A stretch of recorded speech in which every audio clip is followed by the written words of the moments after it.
Good morning, friends. I hope you had a great weekend.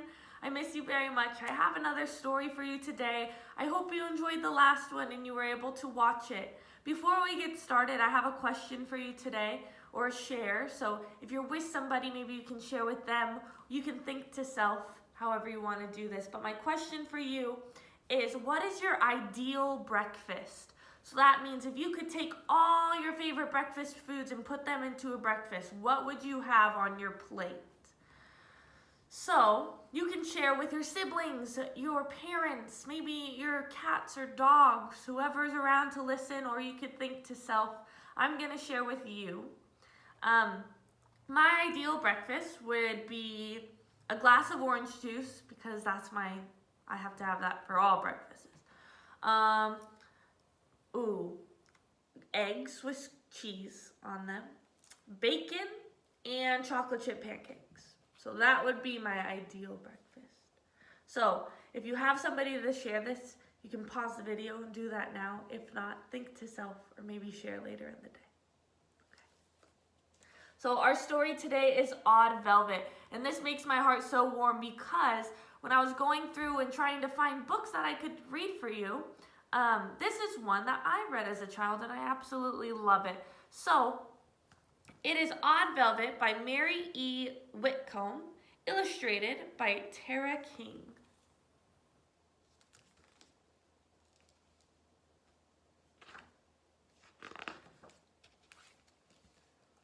On the first day of school, Velvet's classmates brought their teacher cinnamon tea, lace handkerchiefs, and heart-shaped boxes of chocolate.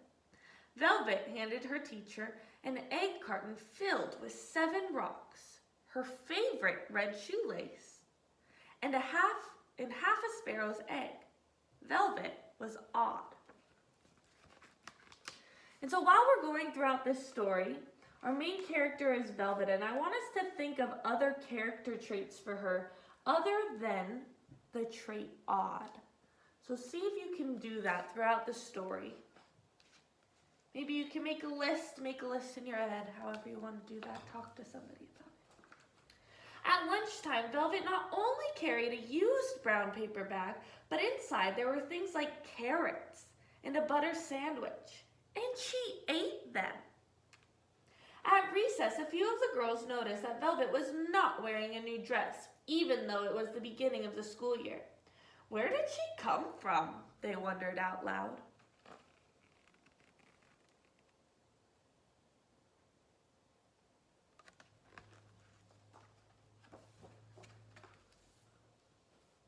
All of this strangeness did not stop after the first day of school. In fact, it got worse. Velvet brought in a milkweed pod for show and tell. Luckily, 3 of the other girls brought in a talking doll, a wedding doll, and a crying doll, and saved the day.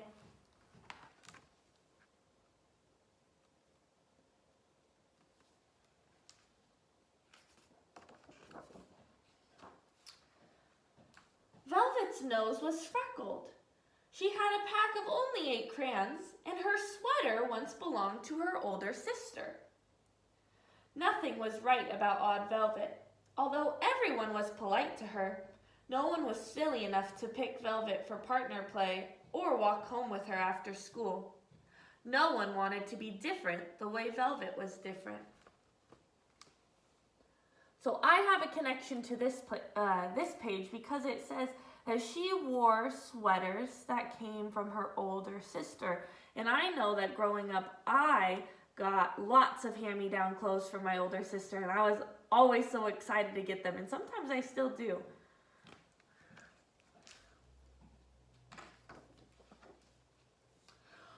On the day of the field trip, the children were laughing and calling each other by their nicknames. Someone called out, "What's your nickname, Velvet?"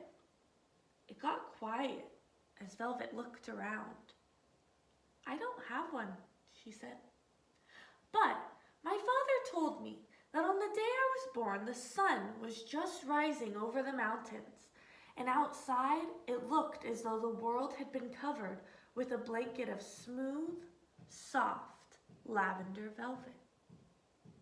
A few of the boys let out a giggle, but mostly the bus fell quiet. For a moment, everyone was thinking of how beautiful that morning must have been, the day Velvet was born.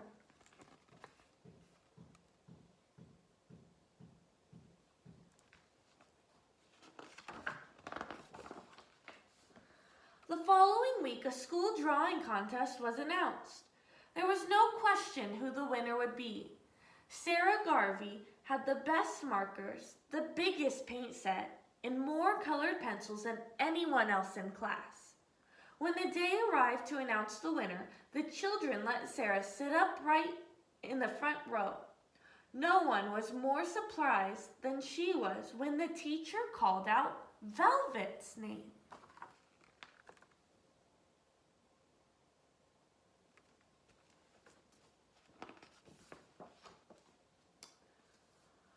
Velvet had drawn an apple. "It's just a piece of fruit," Sarah protested. Everyone stared at the picture. "It looks so real, like I could eat it," someone said. "It seems like you could just pick it up," another child added. Sure enough, with just her 8 crayons, Velvet had drawn the most beautiful apple the children had ever seen. So I want you to think to self, what are some character traits that we have for Velvet so far?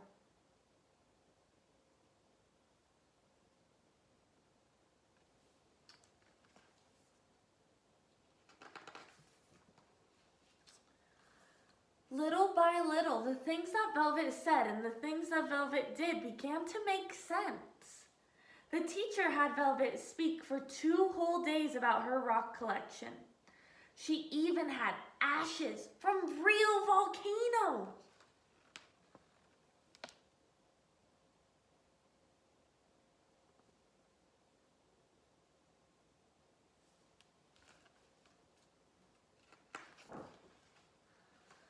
Still, on the day she handed out the invitations to her birthday party, the whispering began. "I bet her house is old and dark," Sarah said. The thought of going to Velvet's house made everyone feel a little uneasy. Velvet lived in a tiny house at the edge of a long road. There was no jungle gym or tetherball, just a tall swing hanging from a big old tree.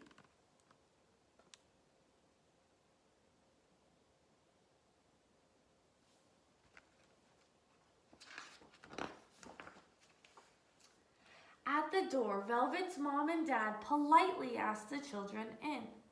There were no birthday magicians or wizards, not even a clown. But they got to turn Velvet's room into a castle. The royal subjects painted their faces and put glitter in their hair. They jumped high off the bed into a blue blanket moat.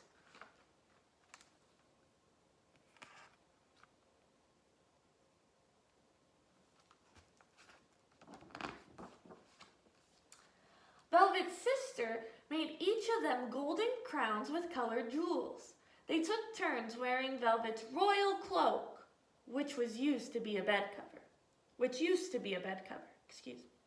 They played cards and shot marbles.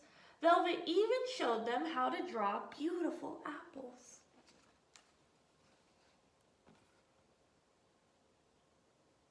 I have more character traits coming to my brain each page.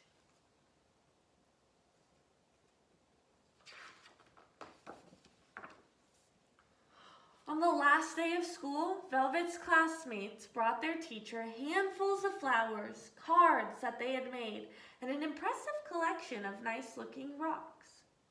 Velvet was different, but maybe she wasn't so odd after all.